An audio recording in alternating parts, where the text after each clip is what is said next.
eche ho na poyano edona ni nyina cement o ni nyina say cement ni nyina amudu ni bubu abey how many bags almost 500 bags of cement ni nyina egu asay ni nyina egu asay keke ara husemo enti kasa cement ne kwa no se mu fa anya adwuma wo ha intina school bia ni district ni mu a obetimi di na soja ni no ba ye na girl bi nsusu girl no say the how and say girl ni how ni nyina ne say ye beyi na di say wakobie gate no ma ye wuram hospital inside akoye videos media for akotwitwa e de babonte magana for hu say hospital na baomiane nanado ebesi ye no hospital na pro say ne boni awaye no nti osuro say ye beyi na di osuro say DC ni beyi na di say we MC beyi na di osuro say MC ni beyi na di nti na wo usu that is a soja ni no ni ha unyina soja for the nipa say the buy baako soja for no mo ye 2 nti obo mo buy kwa de no ma wie omo buy na ni awie but on be blocking main road na ye di be pie from the hospital no so mo ma kwa ma ye mpie nya den then time no na yen say that is add no video nti then time san ko mo jeje your phone so kra ye memory card ni kra na hie botom no crap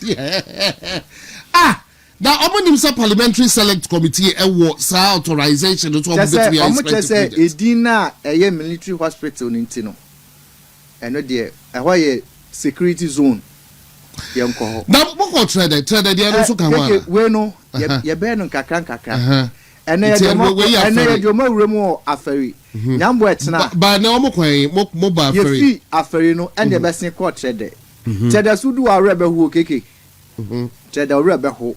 obekoni asoso nka ne nyina asi so obewura machines say doctors nurses de ye adwuma obewura baabi no edan ni mu no TV say o mo de be ye adwuma je say your doctor's apartment e wo ho ade a wo hia ya ompa odukwa kosim asa TV sim bibia wom ya wie say TV no kwa ye basa de keke mobo air condition ya nyina say and ekwa fufu enti na ya that of afere going forward no ya the trade no mo call sewia near for if you trade no na be sin ba sewia na ya de na for recruitment no man to be for recruitment the man to me anya den anko so sad it could be say bia na ye boboso na mape alternative every president or because already president the directives na ba out say monji ni pa bia ana wenum so fi say ebro ma ho den so ntia ya ma hospital ti mo bia amfane ma the moment abaka say mo bia amfane ma no defy the orders of the president and when you defy the orders of the president it sins against article 58 clause 1 children's hospital maternity ward e o konfanochi keke hwe e champion de chance na na do danko ekufa do buy omo ye structural integrity test omo wie collapse building ni omo si NDC buy so omo ye omo agye so omo ye committed ena nko omo bia no a enka the main confanoche block no be bia eye maternity ward no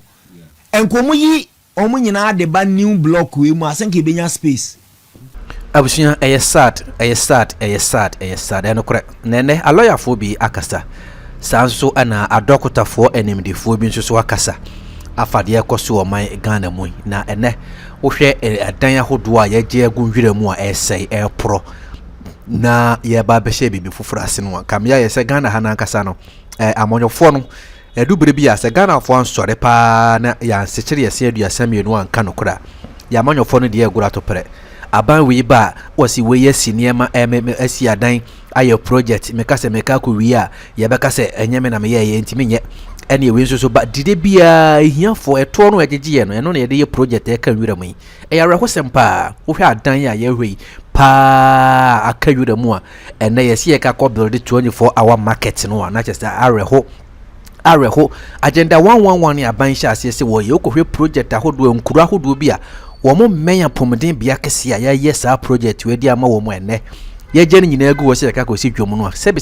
kuma se kejetia market kora mpa Mahama sin fefe ne yemisa se omo ponsen omopon say enti kuro be pa na betimi aka se on de wanya market a obetimi adidwa na dwo mu nyina ma ade achi enso so aban ne se ne priority eno no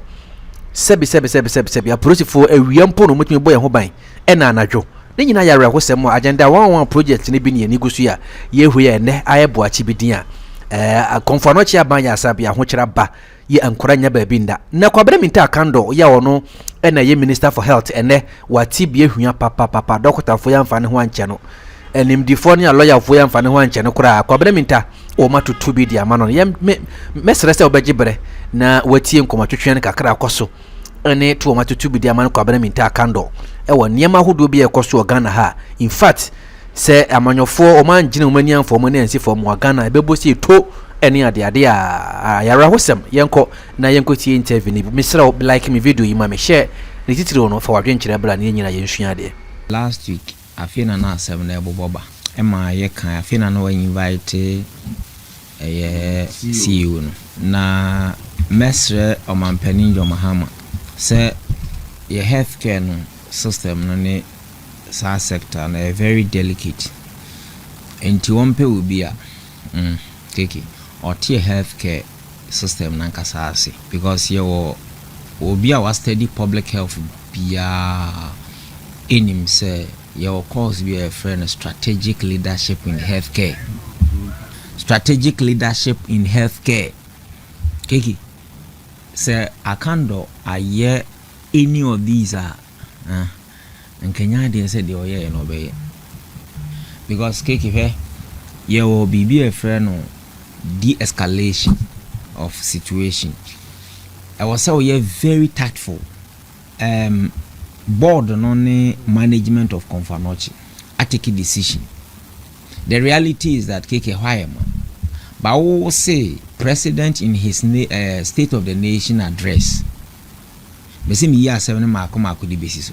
what kind of reason is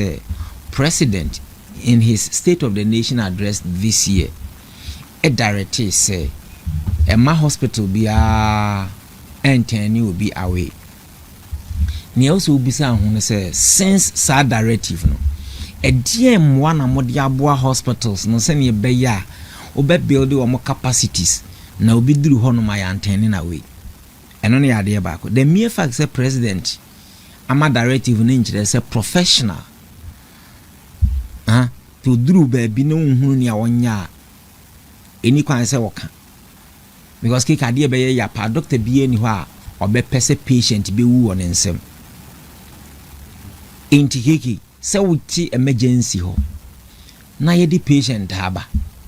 na wunya ba bi mfa ne nto na space bi eni ho ene say wo beka na sa asem no to obi a instead of so be drive aba Confanochi na obe pe nearby hospital de na ko no mbe stabilize no ansa na de na ba finally de he na ye also we ya no mka na ni kwa so mka de bi mankan wankan nkyerɛw na wo drive ye mfa say anwumre ade asa o family member bi anya attack o unconscious na o pese o de no Confanochi unnim se hwa ye ma na obe drive ya beduru Confanochi obeduru ne be ka kire wo se eho nyina ye mantifa no pe baby foforo eko eni se wo ya we enti wo mfa no nko na emu wo be pe nearby hospital edi na kwa mo mako stabilizing ni pande he na nka wo pe ade ba ko ena omuma sa we professional decision o muteki keke ade ba ko ananka me expect from akando ne say ote sa asem na aba medium say oma issue no granted CEO no oye adwuma under your ministry enti se wa mo wa mania nipa ba ko fum kuma ba ko mfum nyedai endwa enti yemfa na se wa mo wa mania communication ga baba ho o ta say administratively procedurally wa mo wa mania on the board any management a mo wa mania granted we minister ote ye no betimi afa phone see you oh na ade o de se ka mo bo mamania nki ehunu kwan e befa so we de mesere mo nyame ya adom ochina mia meba menimu nyina betena ase mimpe media bia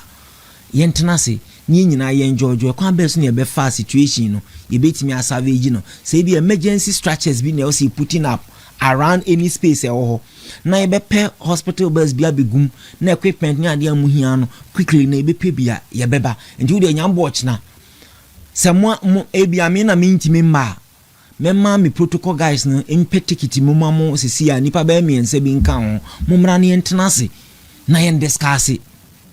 keketi o ni nyina ye way out dey solve situation no na wote ye no na watchre letter to say you have summoned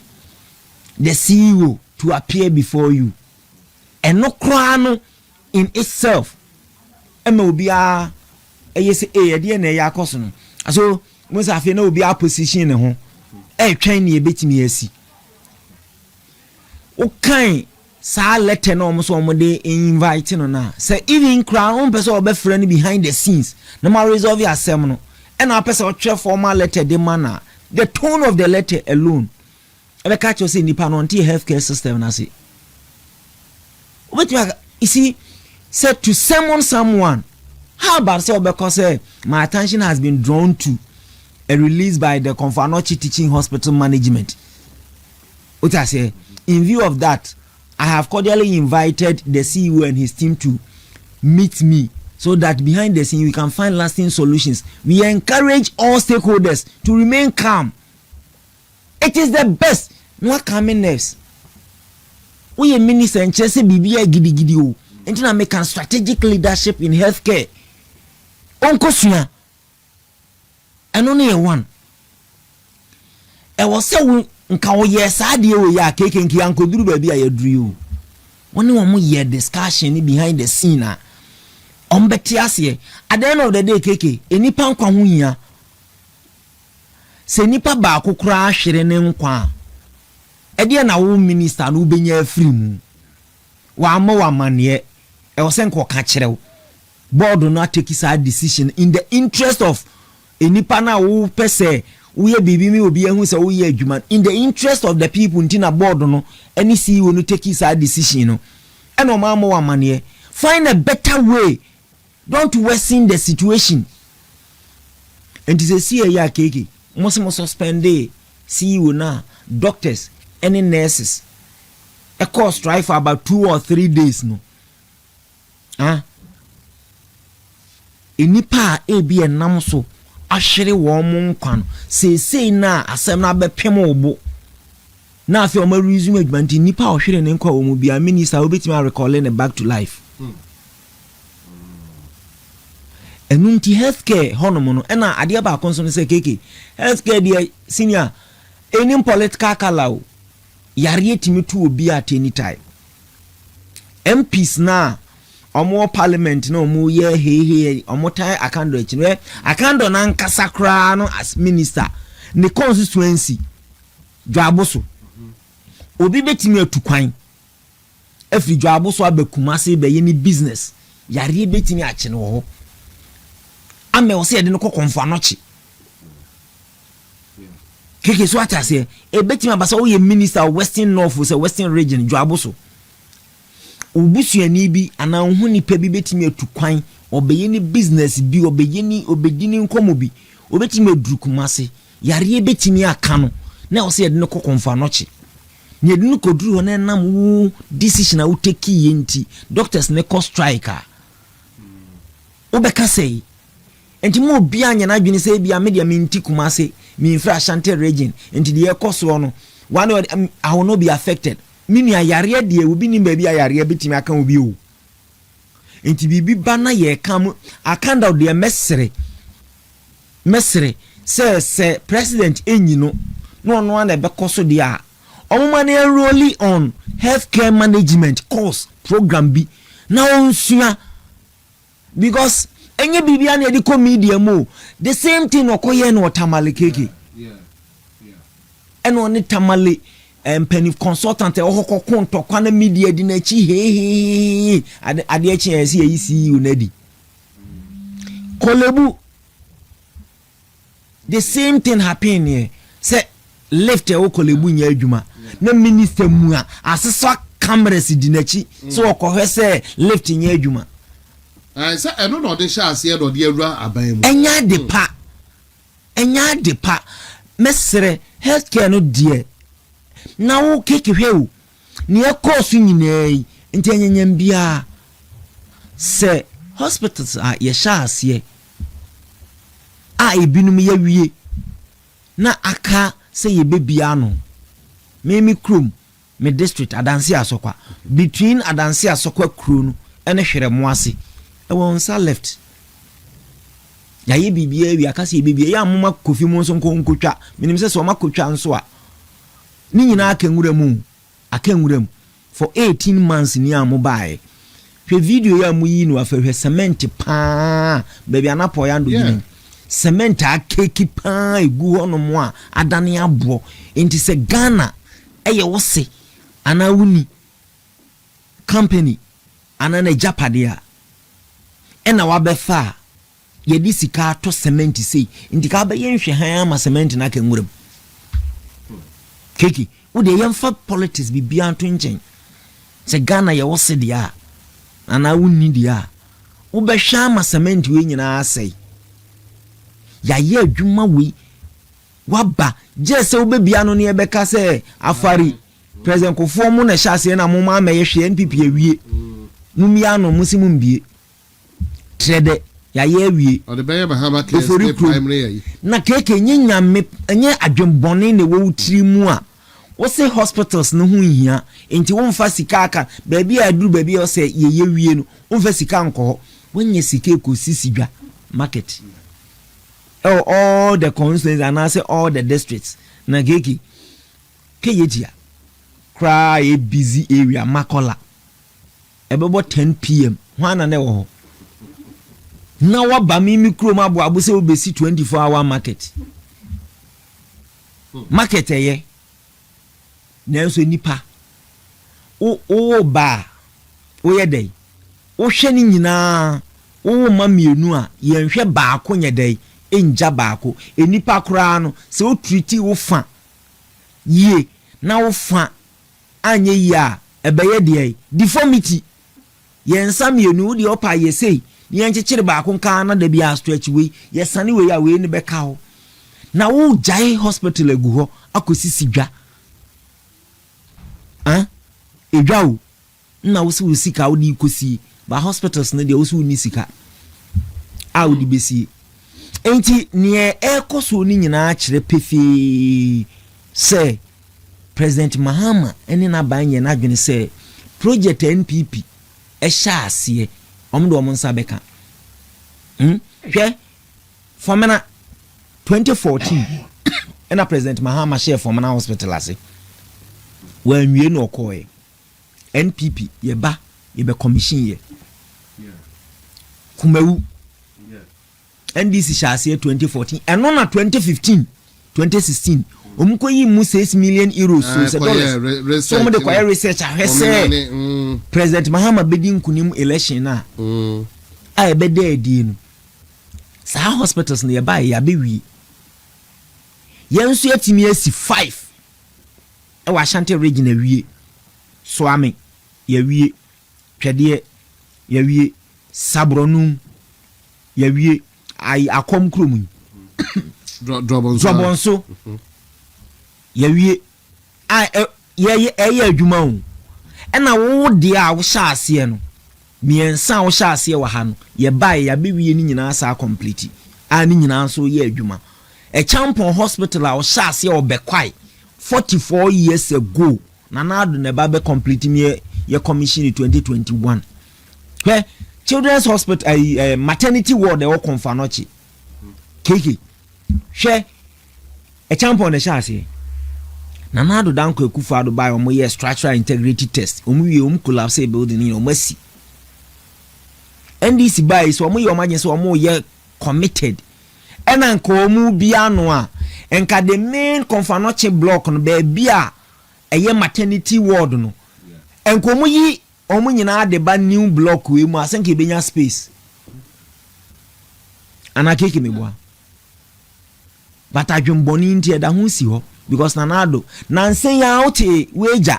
children's hospital deɛ no ɔmo si awie o te say contractor na threatening say ɔde ɔmo bɛkɔ court for defamation so ɔmo twa ntrɔto no so World Bank abɛka say afei the hospital no yɛmbie because nanado ne si yɛnti yɛbia yɛbɛka say nanado nanado deɛ ne yɛ miɛnka nwuram hospital sa nanado hyase nyinaa ne yɛ wie kokobin deɛ ukodu apiedu kokobin ukoduru hono ma rebe ho oferi krum apiedu kokobin hospital na kanwuram yɛ wie bibia because na plan say after the election on be commission ni nyinaa 18 solid months ni hospitals ni nyinaa kanwuram na face emergency wa ye ma na ade ba ko etwa me yam kra ye enioma homo ke kam se an ye gigi a doctor for no so omunim ade e friend solidarity hon say ye nyina yakotena dem abopo na management teachiri ni abeka na ono surgeon keke tiu surgeon ene yesiu wabeka so won call fee 2 weeks na keke unim surgeon ne level no ba bia wo no unim junior doctor session ase a o training wo omo specialize a omo hye na unim ni 2 weeks ni unim surgeries dodo a obeye unim nipa dodo anko be save wo mo wo so won kotena fie for 2 weeks ma won si hospital ho wa suspend no enti okotena fie a na adwuma no ha na beye yemfa ni CEO semne nto nchen keke odi yemfa ni CEO semne yedai ento nchen but yemfa ni role as a practitioner e facility won so 2 weeks na wo mana kotena fie no enti emergency cases ba anase wo so call operate on obi a eno no be ne dai akando de mesre and na onim de ekoso nyina me de ma no sie no keke e wo say yo nwanwa akando enya akando nko de enti omuntimi nyino no adedia na wo yeyi na ha na beba e wa ndisi mu sanka be kra de no me ka se zaneto e wa hin zaneto ko yo no de so ye medical doctor tika sa zaneto fa chinchina e wo se nipa ne medical doctor and also obi be ka che say nya chinchina so say eni so ye medical but nipa no ntiase also the president policy there ma me ka se mu nchiro na lawyer mrem enye onwanwa say Ghana you lose your defense minister, you lose minister for science, environment and technology almost 1 year you intiminya replacement enyo nwanwa woni ma de kudentia president tu na ni hwe benkum otu na ni hwe nifa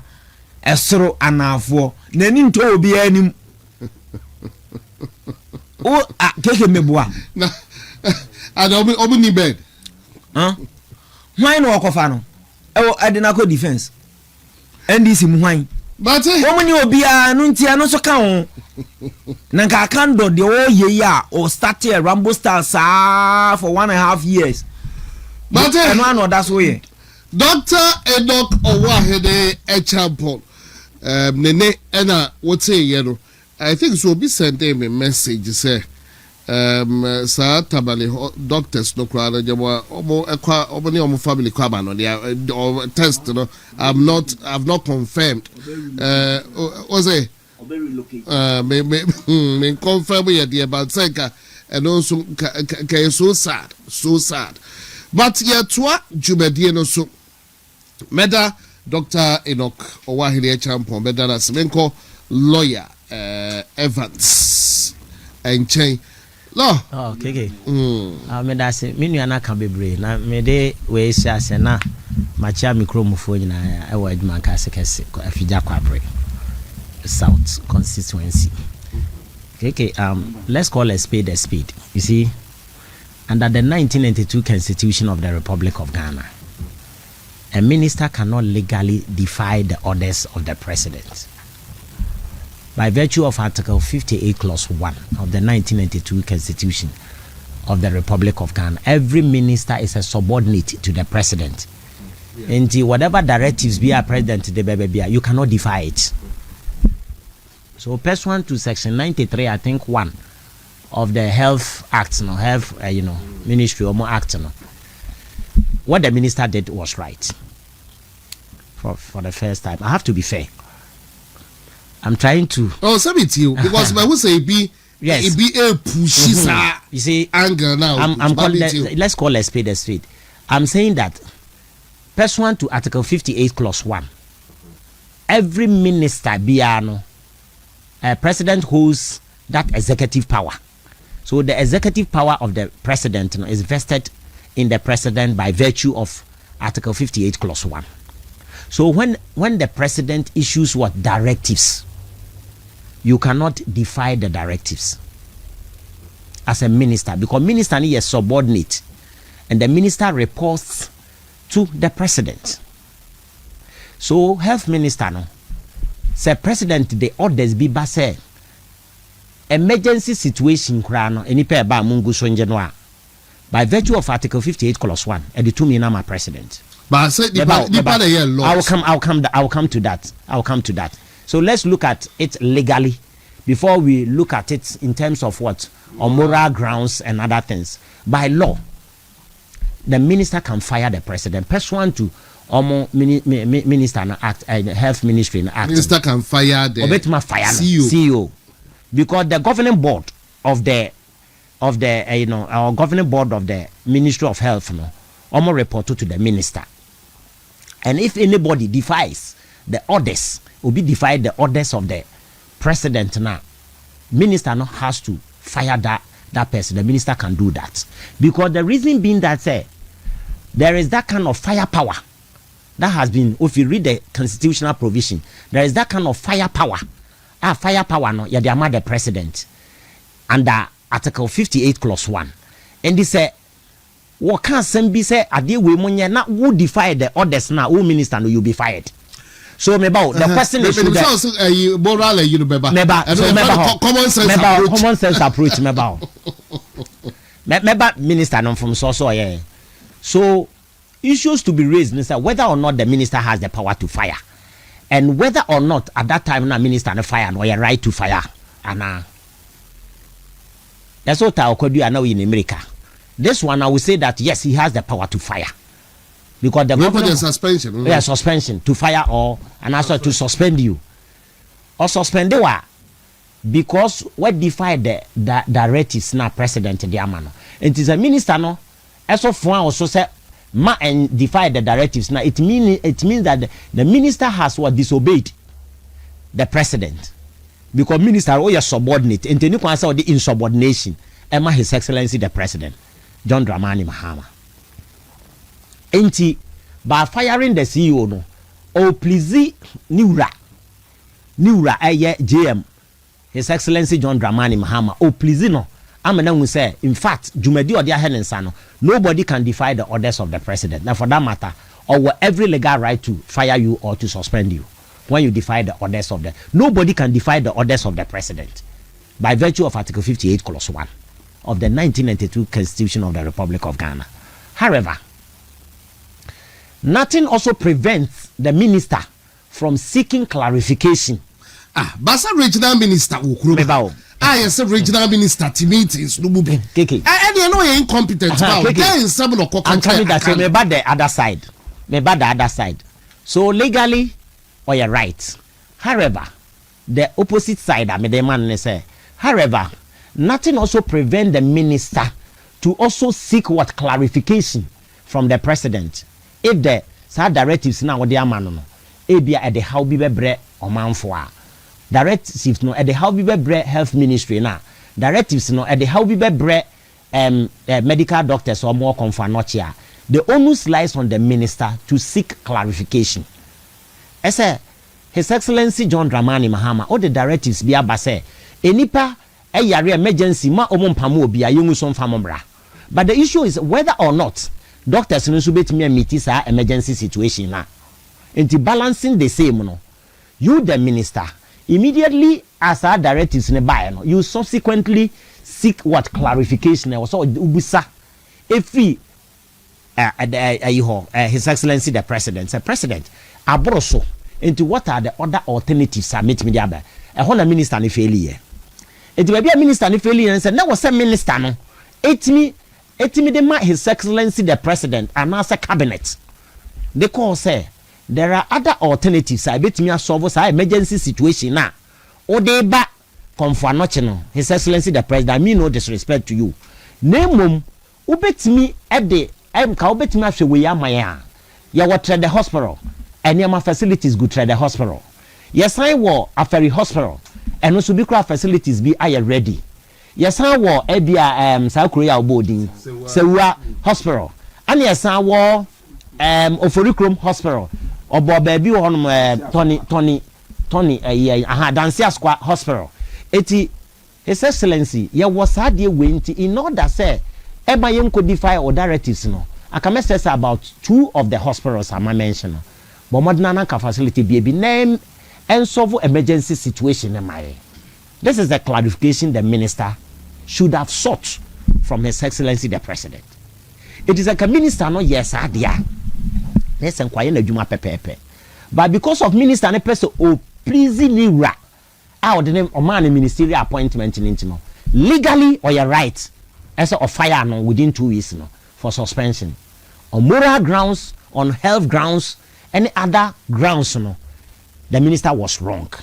or you're wrong when any saying and say the minister now was so called long way to seek clarification from president or cabinet as a nam say situation we be hardre na bema doctor for no nyuma abroso enti na so interlace with enti baby a ebia communication failure yes one the governing board no what was the discussion na minister na hwehwe other alternative ebi di aba na wonwie na ode we ne beto dwa na that is the issue to be interrogated it could be say ebia na ye boboso na mape alternative every president or because already president the directives number out say monji ni pa bia ana wenum so fi say ebro ma ho den so ntia ya ma hospital ti mo bia amfane ma the moment abaka say mo bia amfane ma no defy the orders of the president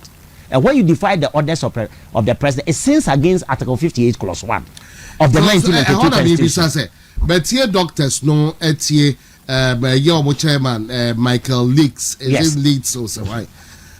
in all this we have a regional minister representing the president here that is so and it is so fast wapa they say yeah I want to blame they want to be answered thank you you see I'm on the same wavelength with you na me no nyina baby fa ko eti unim say minister no oya aban na namusini president na namusini eti any immediate directives no obedi fa no kra na health minister na eba ha de a Asante region there minister na president wa ha enti quick I was so engage regional minister mpacho yes ade say ni na si and whether or not the regional minister was in the country at that time or say emergency situation or attend there na say we free country no ono na yere de na hu hia according to doctor there no had we when pem wana ono na yere ko wo it is one problem no one so no clarification was sought and when the problem ne buy no it about no doctors no so do mo report to the amount it will minister and obey say we seek further clarification from immediate boss our representative His Excellency John Dramani Mahama Asante region that is the regional minister and it's a regional minister no anye bibia amfa ho de a and then now we could disobey directives now. I also president in Ubenya Assam. And to one minister and your fire Ukraina on moral grounds, on health grounds, we and why would you ma pepe said your fata? Because media me report to mama says I deal with your air banner, a bebra doctor for no jume so I needed a clarification, say other alternatives were. I brought you a do baby, it's me improvisation at the solve situation. It didn't ye improvise and fan solve situation maybe. And now say other alternative hospitals no yen you so not near fan supplement and answer yen fan solve problem nibi. That is where the minister failed and the regional minister failed. By firing him within 2 weeks no on in the eyes of the law he was on point. Okay that lawyer you see healthcare system ready mo a lawyer for bibia mo be fa law ba ko fa law be ba no bi ewu ade ba ko wo se ase no say healthcare sector no the lawyer enye bibia na de ye mra say in the eyes of the law because you see e ya okoye say ena na medi nka aka say eye no kora nipa no wafom wa ma wa mane enye bibia na de be ye say I mra ne say don't defy the orders we defy But the point is that any wrong move, any wrong move will be betting me and they say now, what say Nipano in the eyes of the law, Watumbra. Into any a law against common sense approach. Into 2 weeks. Our doctors ne call strike no. Keke. Omo resume say CA. Near what will be a free muno ampa and man or two and back of any pana banqua GMU. Intermediate say healthcare dear. And honey camera. I was say who exercise highest level of professionalism and last week judgment or Hineba show no swano pa in fact accounts no or tete what be the papa me just about 4 to hospital cassette is a confirmation year referral point I teaching hospital dear and found him brand panaton was a meeting can make kind said the law is the law there be one catch and nothing almost say lawyer for common said the latter and the spirit omo nim ni nyina because hospital kese say ukoye mra ubeba na ni pewu enti we minister enu tina meka enka you could have called the guy CEO no and the boy behind the scene menu amafom but enipa nkwanti yempen kwan a ye be fa so a ye be solve issue no quick say omo suspending 2 weeks omo call strike e dia na ma ya afa ho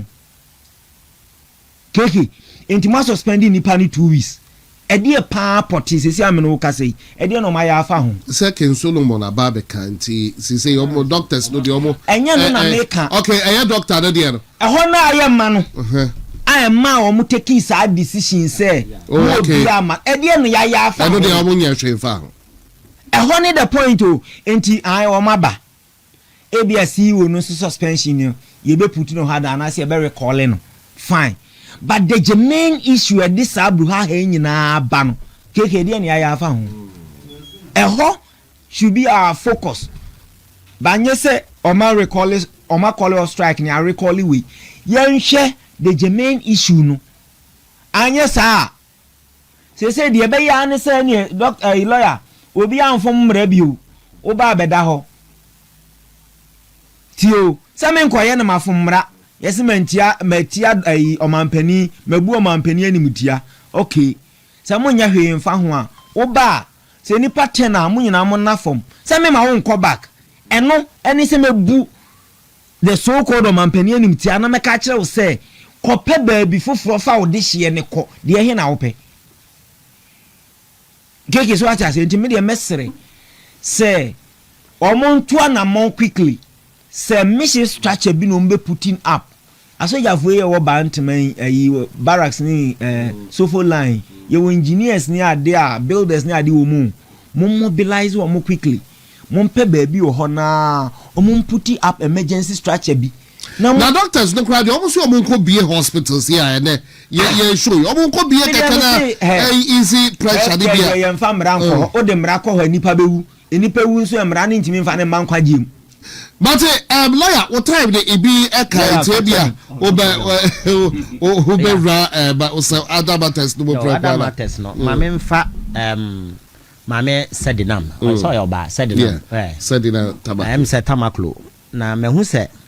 issues na ba binum so obekom sen ebinum say obeda mu 10 years na ebinum say obeda mu mfie na be 3 years a watwa na free mu enti akwaya discussion ana omo frefre a lawyer for bebre new FM station. I think say one of the FM station FM this morning na am person me the position of the law no etu dwapre ko no obi ehun say but so way back in February say omo call appeal ana meboa they our right to go on appeal but ya fa say all the appeal no to nchan a sentence say ana o ye due esa oko eno na won say court ne man 10 years na 10 years na your judgment in absentia. And judgment in absentia, and if you read Article 19, Clause 3A of the 1992 Constitution of the Republic of Ghana, say, oh, ha, na, what's the requirement? Na, ye do was 7 hours, maybe more. Court no, a man to me say, obey me, ama judgment in absentia. The judgment in absentia, a constitutional provision. pursuant to article 19.3a. 19. Let's see. That's the C, Anna. And the 19.3a. Okay, 3A. Okay, the trial of a person charged with a criminal offense shall take place in his presence unless A, he refuses to appear before the court for the trial to be conducted in his presence after he has been duly notified of the trial, or B, he conducts himself in such a manner as to render the continuation of the proceedings in his presence impracticable, and the court orders him to be removed for the trial to proceed in his absence. Absolutely. So you see that. So if you read Article 19.3a, it's clear, it's spelled out. So the legal framework allows for proceedings, any judgments when the person is not even around, because in absentia, the only things I say will be notify any panel. So it was statutory provision and the constitutional provision, which is Article 19.3a. Emakwan. And to win my minister, kwan say oyare or kwa no yare but wa maybe. So pursuant to Article 19.3a, no court ni di na asem and notify na court no ebu anofo. And a court na money 10 years. Now the issue before the general public, I was say I want to say whether or not ese maame no be serve for 10 years na e de man no na asa otena ho ma e bi free mu some years bi ne bi free mu no eso ate into one serve 10 years ni nyina na eno na general public no e cry obi ahunu de emra na esitie. Now if you look at the criminal jurisprudence,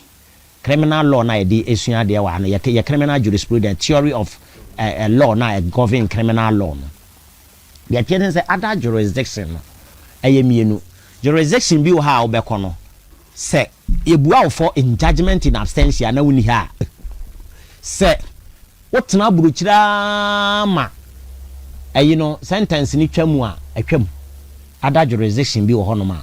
atwam in some fancy ebua for 10 years na 10 years no wakọhye ba bia ma 10 years na atwamu a eno ano wa ma atwam other jurisdiction.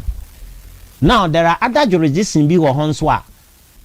10 years no obeba be hyase every 10 years no die be chiubia. Now you heard the position of the law in Ghana here. Ghana ha no you use mienu ni nyina. That means that ubetimi ama sentence am wa sha buruchira bra uma ebeba se bia 10 years no betimi ahye agu ana se ye betimi ahye wo ubetwa years ni bi oba pe ye che wa years na bia watwa no ebi be free mu akọ. Now say na emrani sitie Ghana, it depends upon the judge no ebeka in the judge's what ruling or a judgment. Inti always court no go by and I say also go by what the judge said in his judgment. Inti ever say judge na ma sentence no na judge na bi na no aka say me ma tamaklo 10 years but tamaklo 10 years na e sha say free na ya me ma no 10 years no so nya kasa pe I said the order now, judge and the man. The order begins from the very day the judgment came out, or the very day the judgment begins. No, onyaka sa samene pe. Let's say 10 years ne shall say free sada no or the order na mae. Ekobase nipa na ama. No sha bruchina ama 10 years ni twama untimi nchini biom sa. You cannot apprehend the person by a warrant. Untimi sa. Judge no can say shall say free in the year. Nese order no can say by court, I'm sentencing that or convicting the accused person to ABS so and so 10 years imprisonment, no man 10 years with hard labor. So 10 years no case order ne sha say from danwa there. Untimi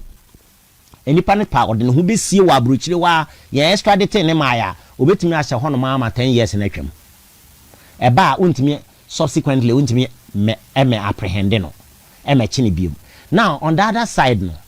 say ekoba say order of the court na man court na anka bibia sa ba de okan say the order begins from the very day the accused persons will be issued a warrant the beche no the na bad ya. It means that the very day beche no afi na wo besha 10 years court the Republic versus Kofi Bedu and the Republic versus Chengwan and others. Republic versus Chengwan and others, I think 2020 or 2024, yeah. Court to Eddie. In the court now stated the position of the law. That is what governs our criminal jurisprudence. The theory of law governs as a criminal, enti the order of the court no the court no be na no aka no so ka say the very day the sentence no de ama no ehya ase de a otena aburochire no o mai na wo extradite na na mfa warrant nkwache ne mai a ene na chese 10 years ni shigu enti da obebe bia say atwam. On the other hand, judge ne ka say it will start from the very day the accused person will be apprehended when warrant is what issued near the akwache ne dia. It means that no a ye beche no afi na ebe sha ase fofo enti both ni nyina yusu depending upon the order a court no de mai. It's rather unfortunate. Ready be ni sa a ruling no to be a jebe koshe da be hu exactly water judge no. It is who the judge no in his judgment na na say head na odi a when you be hu judge no ne order na ode mai no na no mu nyina achi no wo che ne ba our right say otimi kwa appeal enti obetimi apaso a okwa appeal na a bail pending appeal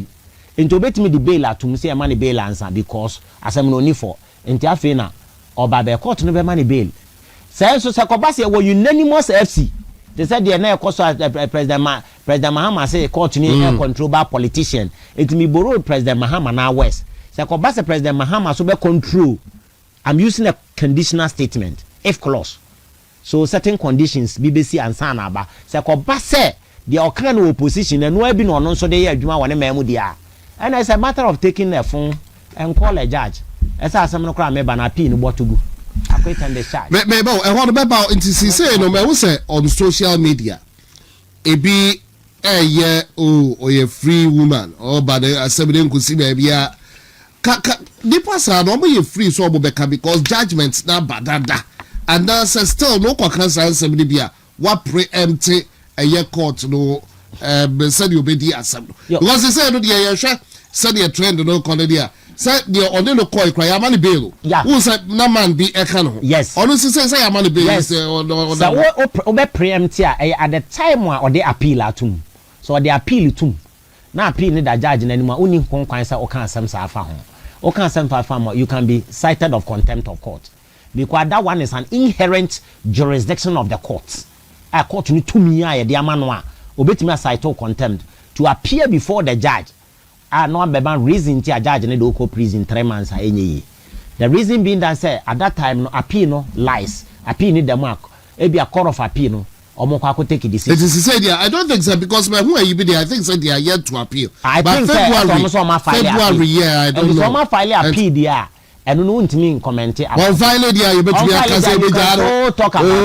I say, because no say the information I online. It's just say, yes, all your creative team. That means our yard. Into a quap in incredible. But there come and say, now, oh, yeah, video or copy like the Bebano. David American say they call this and or call bail. I make a bail no. No reasonable judge. I better saw Tiakunyam na home fan. No catch and say fan. Not Yaku, not Yaku. Judge and Bema, and the Bema who say, yeah, Conantina make a choice or May Muno. Udi sika na ya politician eno ne baby ekowie na bibi no mi enu ayete hai ne doctor ana se kodi sika na nke ati hwiche mu so kra kwa hwa be no kra yensanka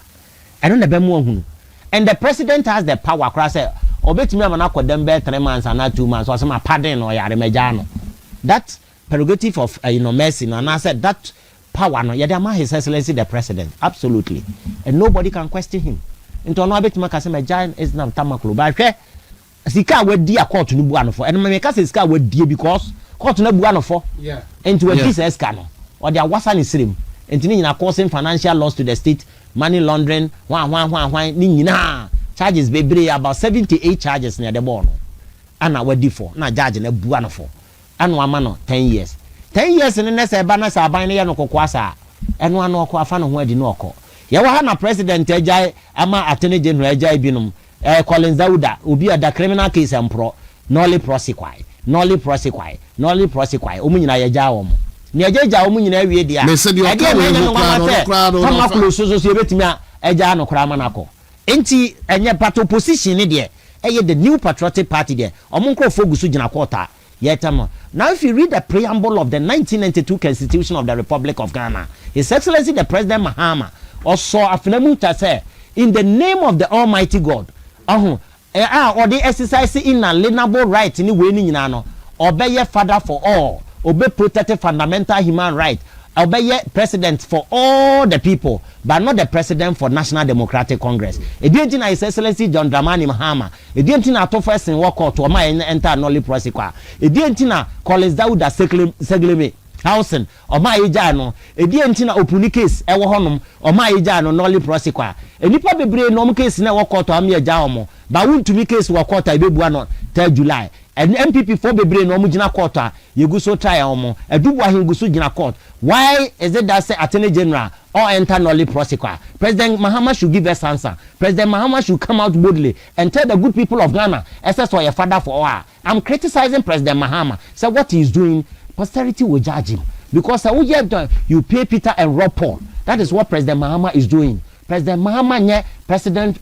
equal for all the citizenry. But President Mahama, if you bedinum, no we are a political party and crop for fever woman, not MPP for the Odoma court. May there President Mahama says we jai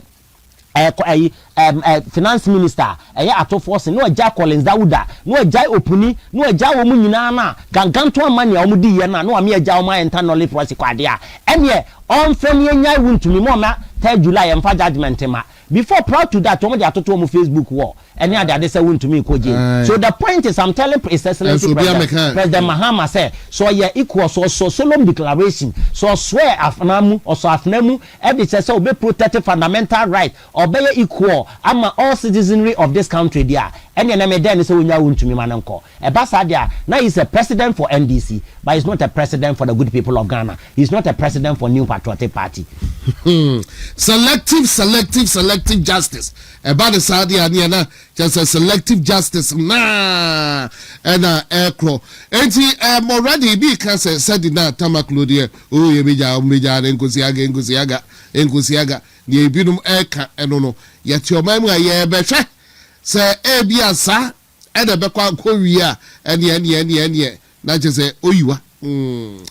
Don't say. Other matters. Issues are a woho ekaho. Now what trade is awards the and wakwa yes who's a Callistus Mahama de Krataba Betuswa Meka ato force any Minister of Agrek Diano and also me interest. Kiki, my voice in yet. Pepramo mwami anyumbi a moto mo se assembly riba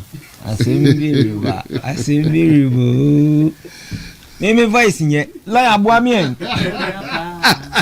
Napia me voice e de tunyum asem kese bi ba lawyer yard ya say me voice nye dia buba ba when this mu no when it is coming it is doing on a more serious note on NDC since 1992 under the Fourth Republic. Among competitive contest presidential. 1992 Rollins ya Antwaba no na tesoda da Chama Rollins. 1999 2000 aye betwaba. Also omo twaba no omo koye Swadro declaration. No koso atamels nsa so ono no ope no. Ene na magusita no mu nyina akotete omo party no. Ene didi ma Spiogabra 2004 or yes so about the contest at Tamils Massa. And more kind of two baby. 2008 the same thing at Tamils. And at 2012 Nameton and Safren and at President Mahama Antonio Swaba when DC succession and not twice. 2016 and at President Mahama call no post. NDC mu omo constitution say omo to yes or no ono ko no pose ono ani party man ko to no so yes or no percentage say na 2 no 16% or so no omo wi ya no say da bia ni omo kose omo constitution no omo say agosensa no ha na 2016 omo lose ye 20 kwajo bonsumu yes omo ko contest no mu yi omu nyina afiri ma ne ka nipa mienu kwajo bonsumu nipa ba ko bi 2024 yi election yeme Dr. Kwabena Dufuo ka so ko contest no omo so abodam omo frustrate papa na ma last minute o se ma step down contest na kra mi nko bi and she say na President Mahama a free system ni mu no afei ene omo be contest na adie bi ikoso wo Ghana hanom a keke bi ayemfa ya adwene nkoso Minister for Finance is here unim say President trust ne pa ojini departure omu nyina. The reason is that ono na finance minister wasan the defense minister ashenensa almost 1 year President Mahama empese obeyi obia into to force in control 2 big ministerial positions. Enti amana beye powerful. Enti keke tie Haruna Idrisu yenim so obekọ presidential primaries ni bi. Enu nti okọ promise teachers say obefa omo adwuma ya amane clearance emokusu wo TV3 say he empathizes with the teachers, but the truth is that onye finance minister no release clearance. Oh yes, we at 2 years had anyway. Kofi Adams, Minister for Sports. Omuko work with Julius Debra work nibi. And Kofi Adams ko gina simpie su ka say work with Julius and he is the correct person. Sa statement na Kofi Adams ko eno ne ma NDC Council of Elders ne say omo National Executive Committee no ebra Chief of Staff say hweno ankoye sa kefet ni bio enunti na say African Games, Senior African Games athletics aye ne wo Ghana sika ne was the finance minister e release the mass sports ministry e the organize program no anko hwenu guase to Ghana tio the same person Ministry of Finance now Snit ewo under Ministry of Employment atofosing a Snit every Ministry of Employment e the akoshe Ministry of Finance ase get fund I share Ministry of Education ase Oma fe kwan bi so ama sesei no get fund akoshe Ministry of Finance ase senansia wote se omo entokwa akoso wo Haruna ne get fund administrator ne he does not report to the Ministry of Education na sesei the ono as get fund administrator or report to Minister of Finance what yekoti bi wo hinda ben say get fund the year the Ministry of Education, the question Ministry of Finance, I see. Why would you tell about presidential when you suspect you be honest at force in Vesikamba? Where ye cocoa board, Eddie free a Greek ministry, Eddie Akoshe finance ministry. And until I make us say he is very powerful. President trusted the power. Say, are we a minister? Bogado the Obeko, Natangano the Asabano. Keketio wo de hwe sa ne omani nyina sesi e won se buffer stock issue ye bayi sika no mu yi e de koma buffer stock so mo fa nkoto aduane no on say amfa Ministry of Agric Debi so won ade omo ye omo de forget fund eno omo e wo ya sika no e de call buffer stock Enti na Eric se nsanka sika bi Agric minister wote ho na wo agencies a e wo se omo ye adwuma ni nyina ye di sika no fa won nkyɛn ne de akoma wo mo keke ye te hanom na omo interview Agric minister e wo channel 1 TV wo se onim bibia abate nkokon ketenkete na bibia amfa ne ho omo fa wo bi minister in charge of sa project no of presidency na Minister of Agric ni mu ho hwe ni so ni ye release sika e che nkoko na keke utibi da be say 2 cabinet ministers ebe true jobs statements accusing each other say omu nyina ye atrofo we say obua sika ne maaye e na wotwa ntro infantile we so say me release sika no e the amount and I won't can okre na we the statement aba nti omu mienu nyina ya atrofo pe dia omo ken na media de ye me ye nyina wo mu ni se keke hwe President Mahama bedi ade oni ne term no kura half 2 years in riu master take pen to akonwa yi instead of some be focus because keke hwe o man ne koyi a ye nyina be nyamfa so omo stay focus na omo ne omo peso omo ya omo ntimi nya so omo timi ye bi ye nyina ho beto ye nyina be nyamfa so ba se omo mpani ayi mu na ne term no half kura wonya ntwai na master te kontokwa hwan na peso odi na ade hwan na peso odi na ade na mo kuna adwuma ne wo ho na mo ntimi nye keke no ne me problem sese obi e pe president edi enti ene saade a yentwitwa ye na nyonko na ntini enti sese o ma form groups we on a camp ene saade a mean release sika ne nkwa ha me de befa we yachi na we ni uni we nya problem na uni we munim sa at the end of the day o man no ene be suffer because ya to aba a social contract. Majority of Ghanaians edo omani tumi ahye monsa enfie mienu kura nruye master te ekon epede obedi o mampani ade enti o mampani ti won sesi enkofo nso ye den edodo ne ho ebeye kakra de obeke on sesi o kasa obi antie na senko obi tia eye den na omoka se o mampani timi beka se ma obi a entertain sa awards ni ade manko ye bi ade anche na Greater Accra minister be ka se ono de na award no de she feels say she earns it so mampani kasa na omutia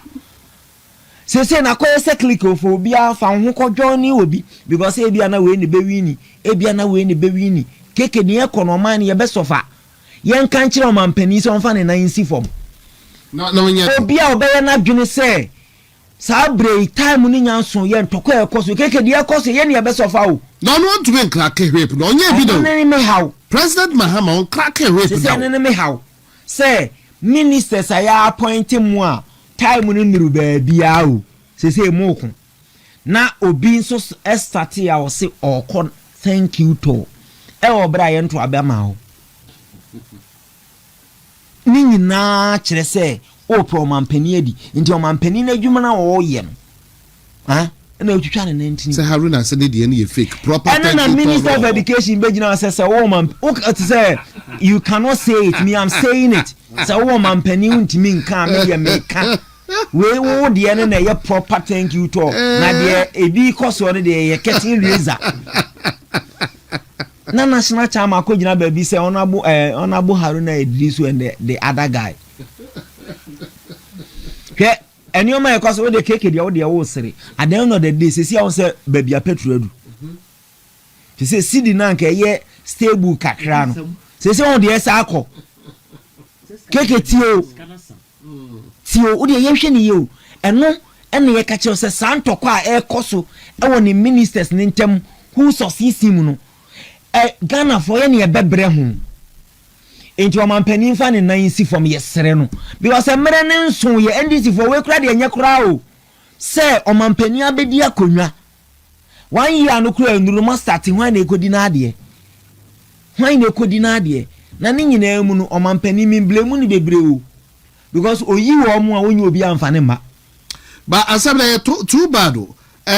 Julius de Callistus yes when they say churo krata we when just be bia basa president so ye dey bia say Julius Debra enam say yes say president in share down supporting the bed ni ntino atetesem and they say no ho simpa pani ne o say chief of staff ka ho asema na president press secretary the release aba and Julius nso te woka because they say no ye nyina ye project ni pa baako enti ono ato ne de na eba enti wa obe try say obi aye be mo ade minister be unye sika nya adwuma no e useless ha adwene because ota say ene ntokwa no na nyu no na de be minority leader wono so no yi na ekwa abomo ase du nkatia so ne akwati on say ntokwa ekoso enti enye mesre ndisi for mpanimfo enye bibia na ye ka mo befa be we de ebe a enya mo party ndi egu amemfa ho be oman no mo ye de oman ni sika na tua moka santoko a ekoso a keke wo ba wiase wate bi da pass ministers mienu cabinet ministers mienu ebe twetwe letters we se wo because obi apɛ se o painti ne nyonko black e wo mo supporters anim o ta se na me enipa ba kwa medi ne ho ya pass no kore se sika ne nkoi e no mo kan ya deputy minister of finance so otimi kotena international community nanim Rice summit na obubo figures na we video na 1.67 okay obi anim no ahisi mentiasie yeah Eriko Pokwa ye mobododo Koko board anko benye sika na why dede wo minority aka Koko was Eriko Pokwa ye mobododo atufo se yi Koko board de akwashe minister of finance Loko Cameroon unza o man kwesi nanan vice president no minister of finance di president on to atokofa red carpet no so now so she say road minister no dey emphasize the darling boy I say the sika atu ye powerful mesre me de man no sie no de mesre ne say o man ne koyi akeke nyina ye binya mfaso enti ministers no emerenso omunya antokwa na omukono omunyai no maybe the ultimate stops with the president well president wo yi o de hoyaba minister of defense